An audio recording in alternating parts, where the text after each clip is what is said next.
Cet album, c'était un hommage, donc une célébration de Joseph Joachim, un des plus célèbres violonistes du XIXe siècle, un grand ami de Brahms, de Schumann, de Dvorak, de plusieurs compositeurs, et une force musicale en Europe, en Allemagne, qui a inspiré des musiciens. Il était aussi un grand compositeur, et dans cet album, c'est un voyage musical que montre les talents et les lyricismes de Joachim par des yeux et des oreilles de ses amis.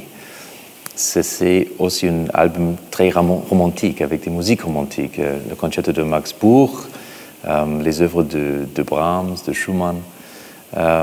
Et c'était pour moi un grand honneur de faire cet projet avec un tel orchestre comme le Royal Philharmonics suédoise et Sacario Ramo, aussi avec mes amis comme Anna-Sophie von Otter. C'est un grand mélange de ce disque et c'est une sorte de musique très chaleureuse, très romantique et ça j'adore.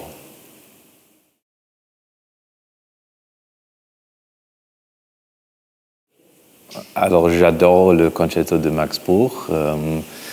Depuis que j'avais 8 ans, c'était un des premiers concertos que j'avais étudié avec celui de Mendelssohn.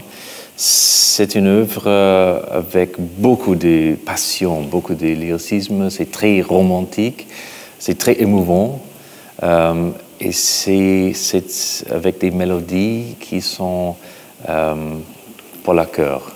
Alors ça c'est toujours une expression très très spéciale de jouer cette œuvre et c'était vraiment fantastique d'avoir la chance finalement de faire une CD de ça.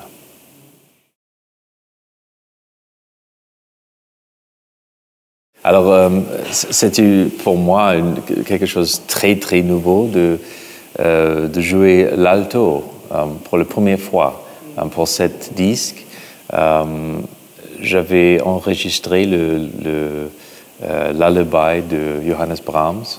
C'est une chanson, en effet, avec mezzo, avec alto et piano. Et c'était pour moi, depuis longtemps, un rêve de jouer cette œuvre et de jouer ça avec Anna-Sophie von Otter. Mais c'était aussi en même temps très difficile de prendre un nouveau instrument et de jouer pour la première fois. Mais j'ai demandé à Anna-Sophie si ce serait possible de faire ça et elle était réjouie de cette idée et nous avons fait ça. Et je suis très très fier que j'avais la chance de faire ça avec elle et aussi avec Bengt Forsberg, alors 2 musiciens merveilleux.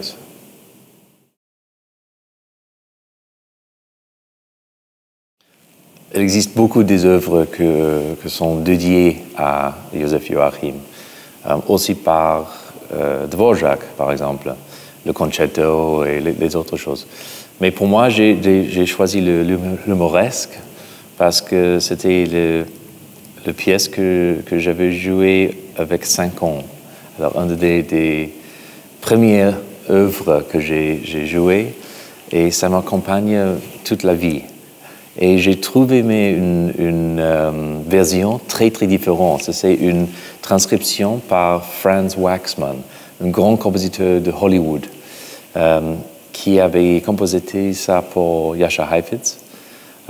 Mais en effet, c'était Isaac Stern qui a enregistré ça pour un grand film de Hollywood qui s'appelle aussi Humoresque. Et c'était un choix très personnel pour moi de faire ça dans cet album. C'est quelque chose de très très romantique. C'est plus romantique que peut-être un homme que Joachim était. Mais ça représente en même temps le voyage romantique de notre musique. Et surtout dans le XXe siècle. Et pour cette raison, j'ai inclus ça.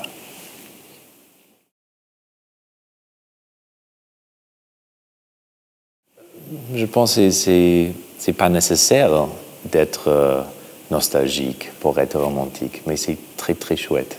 C'est quelque chose de très sympathique. Et nous avons besoin de de romance dans notre vie, de les émotions romantiques. Et moi, j'adore d'être un peu nostalgique. Et avec cette musique, avec les émotions de cette musique, on peut sentir un peu ces sentiments romantiques et les sentiments nostalgiques. Et pour moi, c'est quelque chose très bien.